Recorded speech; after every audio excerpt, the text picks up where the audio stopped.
everybody, my name is Andy Ng. We are on part 8 of how to close every sale. Today we are going to look at the top 15 ways to close every sale. If you apply these methods, you are bound to close every sale.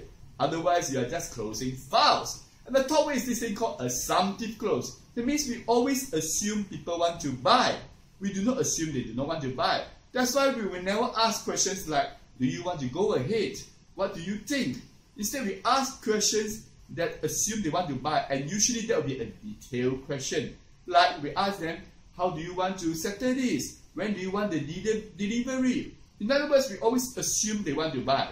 It's so simple, right? That's the first way. The second way is to simply, we look at a minor versus major close. Why is that? We always look at minor issues first. So we tell the prospect that, well, today we are here not to sign anything. We're here just to understand your needs. And after we understand your needs, we give you a proposal. And if you find that that fits in with what you had in mind, we're going to go to the next step. So that's so simple. Always talk about minor steps, and they will lead on to the major step, and that is the sale. The third way is simply this way called little mistake versus big mistake. Here you go one step backwards. You tell the prospect that actually going ahead may be a mistake, but how much is the loss?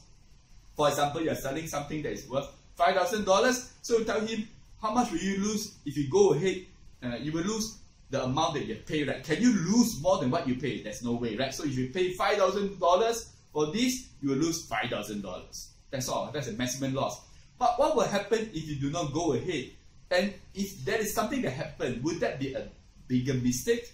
It's like insurance. If you buy insurance, you don't get anything. Yeah, that's you lost on your premium. But if you do not buy insurance and something happens, you lose the entire sum. This is a very powerful method, little mistake versus a big mistake. And the fourth method is this thing called choices of three, whereby we always give people 3 choices. And you put the choice that you want them to select in the middle, because most people like to select the middle. The fifth method is just scarcity close. You make something scarce, and people like to buy something when it is scarce. For example, you let them know that you can take your time to consider, such that the next shipment, if you miss it, you have to wait another 3 months. You make something scarce. You can make yourself scarce, right? Tell him that today I will just take out half an hour of your time, no more than half an hour, because you have to rush for the next appointment. Make yourself scarce, right?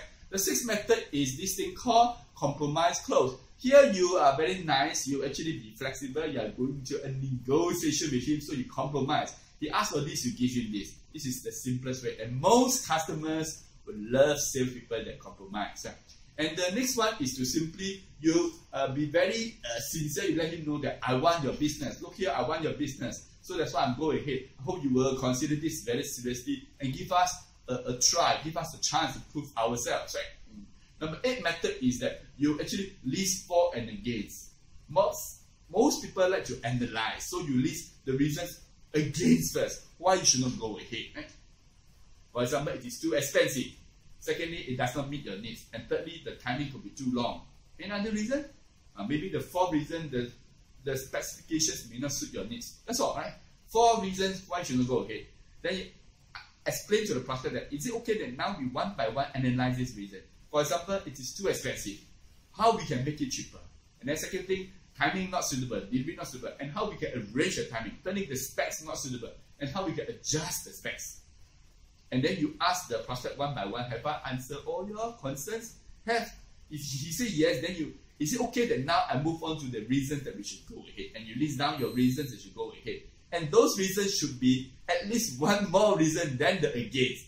It's so simple, for and against. And the 9th method is simply this method called follow the leader. Most people follow the leader. You let him know that other industry leaders are already doing this, and people would like to follow. The 10th method is that you never take no, you just repeat change tag. If you tell him no, I don't want to buy, you pretend not to hear it and just say, okay, and let's move on to how we can do for you. Because when you actually diffuse the focus on the no and on other things like value, people would be more willing to close.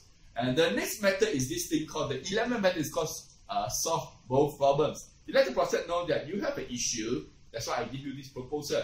And now you don't want to go ahead. So the first problem remains unsolved. Isn't that right? And you have another problem because your mind be bothered. Your problem not solved, and tomorrow something may happen. So you have more problems. So one simple way that I want to help you to solve growth problem is just to go ahead, just sign here, sign there, and go ahead, and I will not disturb you for the rest of the life. So your problem solved, you no more headache, no more disturbances, your mind is free. You solve all problems when you go ahead. The 12th method is what this thing called selling with love. Most people cannot tell you that they will put money more than love. For example, they want to save money. Just tell him, sir, is it true that money is more important than your machine? Money is more important than your life. Right? People will not say no. Right? The 13th method is to you use the sales manager to help you to close. You let the prospect know that, well, look here, I did not explain properly. Let me bring my manager in. And the manager will come and say, oh, I think just now the sales executive did not explain properly, and this is how it should be done. Right? So sales manager close. You can also be on the phone. The manager director call and say, hi, I'm the managing director. I'm calling from the London office. And most prospects will feel very appreciative. This is a very powerful method. It closes all the time. Right?